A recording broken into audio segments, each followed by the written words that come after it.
नमस्कार, जय जगन्नाथ, सुप्रभात।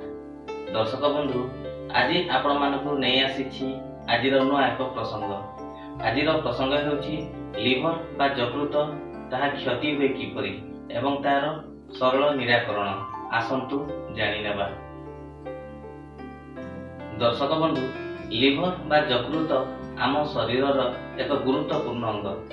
यह हजम प्रक्रिया रे सहाय्य करिथाय, शरीर विषाक्त पदार्थ को बाहर करिथाय एवं शरीर रे रक्त शर्करार परिमाण को नियंत्रण रखिथाय एवं शरीर मुख्यतः पाचक क्रियार बा डाइजेस्टिव सिस्टम रो मुख्य अंग रूपे विवेचना करा जायथाय।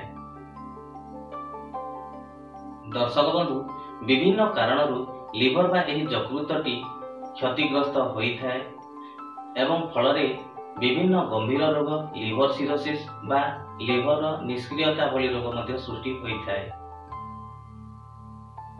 दर्शक बंधु, आसंतु जानि नेबा एही लिवर निष्क्रियता बा लिवर क्षतिग्रस्त तार प्रमुख कारण गुड़िक कौन कौन। प्रथमतः हेउछि अत्याधिक मद्यपान। जदि कोनोसी व्यक्ति अत्याधिक मद्यपान सेवन करुथांती ताहले लिवर समस्या सृष्टि होइथाय एवं लिवर रे चर्बी सृष्टि होइथाय, जहाकु कि अल्कोहलिक फैटी लिवर कहती। परिशेष रे ताहा लिवर सिरोसिस रोग रे परिणत होई रोगी मृत्युवरण करिथांती। परवर्ती होछि फैटी लिवर रोग, जहाकु कि नॉन अल्कोहलिक फैटी लिवर रोग मध्ये कहा जायथाय। एही रोगटी ओबेसिटी बा मेदबहुलता बा शरीर रे कोलेस्टेरॉल रो परिमाण अधिक परिमाण रे रहि जिबा, डायबिटीज बा मधुमेह रोग, एमिति विभिन्न कारण जोगु एही नॉन अल्कोहलिक फैटी लिवर रोग सृष्टि होइथाय। परवर्ती होछि भूताणु संक्रमण बा हेपाटाइटिस बी एवं सी भली भूताणु जदि संक्रमण होइथांती ताहले मध्य एही लिवर बा यकृतटी निष्क्रियता हेबार संभावना देखा देइथाय। परवर्ती होछि किछि रासायनिक औषधर सेवन किंबा किछि विषाक्त पदार्थर सेवन। जदि दीर्घ दिन धरी एनसेड बा एनएसएआईडी औषध बा जंत्रणा और पीड़ा उपशमनकारी औषध जदि व्यवहार करुथांती ताहले मध्य लिवर रे निष्क्रियता हेबार संभावना देखा देइथाय। एणु डाक्टर को परामर्श रे उचित औषध सेवन करबा जरूरी।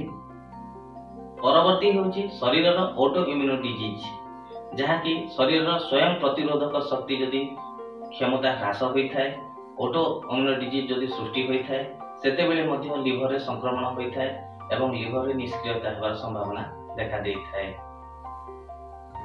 दर्शक बंधु, आसंतु जानि नेबा आमे ए लिवर को सुस्थ रखिबा किपरि। लिवर को सुस्थ रखिबार तार प्रथम उपचार होछि ना संतुलित खाद्य खाइबा एवं जीवन शैली रे परिवर्तन आनिबा। संतुलित खाद्य खाइबा द्वारा लिवरटी सुस्थ रहिथाय बा फल पनिपरिबा सबुज पनिपरिबार सेवन, निशा द्रव्य ठारू दूरे रहिबा, जंक फूड मसला एवं तैल जातीय खाद्य ठारू दूरे रहिबा, निरामिष रहिबा बा आमिष ठारू दूरे रहिबा, एमिति संतुलित खाद्य खाइबा द्वारा आम लिवर को सुस्थ रखि परिबा। परवर्ती होछि स्वास्थ्यकर ओजन बजाय रखिबा बा ओबेसिटी को नियंत्रण करि रखिबा। शरीरर ओजन को नियंत्रण करि रखिबा द्वारा शरीर रे कोलेस्ट्रॉल रो परिमाण नियंत्रित होइथाय एवं लिवर समस्या मध्ये होई नथाय। परवर्ती होछि शारीरिक व्यायाम। नीति कोनोसी व्यक्ति जदि दिन को 30 मिनिट जाय व्यायाम करंती ताहले यकृत रे बा लिवर रे चर्बी जमाट होई नथाय एवं लिवर सुस्थ रहिथाय। परवर्ती होछि औषध प्रति सतर्कता बा ओटीसी औषध, ओवर द काउंटर औषध, जहा सहज रे एवं बिना प्रेस्क्रिप्शन रे मते किछि व्यक्ति औषध किनि खाइथांती, जहा फल रे लिवर रे समस्या हेबार संभावना देखा देइथाय। एणु डाक्टर को परामर्श रे उचित औषध सेवन करंतु एवं लिवर को सुस्थ रखंतु।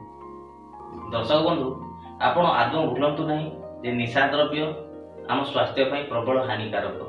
केवल जे कैंसर रोग होए ताहा नुहे, एहा शरीर विभिन्न अंग को क्षतिग्रस्त करिथाय। सेति मध्यरु प्रथम होछि लिवर बा यकृत, जहा कि डायरेक्ट निशा द्रव्य आम लिवर रे तार प्रभाव पड़िथाय। एणु निशा द्रव्य ठारू संपूर्ण रूपे दूरे रहंतु। दर्शक बंधु, आजिर भिडियोटी आपण मानकु केमिति लागिला निश्चित रे मतामत देबे, सांगसाथी गण रे शेयर करिवे, लाइक करिवा एवं सब्सक्राइब करबाटा जमार भूलिबे नाही। ଧନ୍ୟବାଦ।